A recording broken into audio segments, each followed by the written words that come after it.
In this webcast, I want to teach you about the concept of nucleophilic or covalent catalysis. This turns out to be an important mechanism for enzyme catalyzed mechanisms, but more about that later. Let's start with an example that is familiar to you, and that's a substitution reaction that goes by the SN2 process. It turns out we can catalyze this substitution reaction with iodide. What we're doing is we're doing a displacement of the chloride group. The chloride group is being displaced by a hydroxide nucleophile, and it becomes attached, and we make ethanol as the product. Now let's look at the uncatalyzed process, and then we'll see how iodide enters into this reaction mechanism. The uncatalyzed process, of course, is just the SN2 reaction mechanism.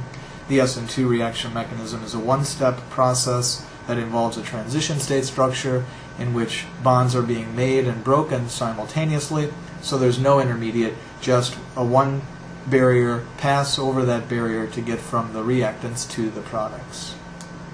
How does iodide get involved?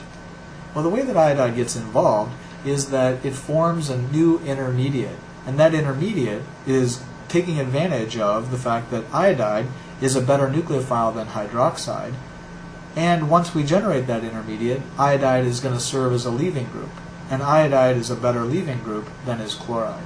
So what are the steps? So we first have an SN2.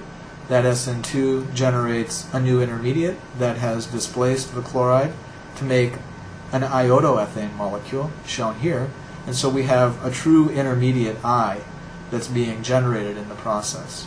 Now we have a very good leaving group in the iodide group, and that's going to be displaced by the hydroxide in a second SN2 process. Another transition state through which we proceed, and in doing so we return iodide, and so it's just a catalyst. It doesn't get involved in the stoichiometry. It gets involved in speeding up the reaction, but doesn't show up in the stoichiometry. And so if we look at our reaction coordinate diagram now, the old straightforward SN2 process is going to be displaced by a new pathway in the presence of iodide that involves that reactive intermediate Ri.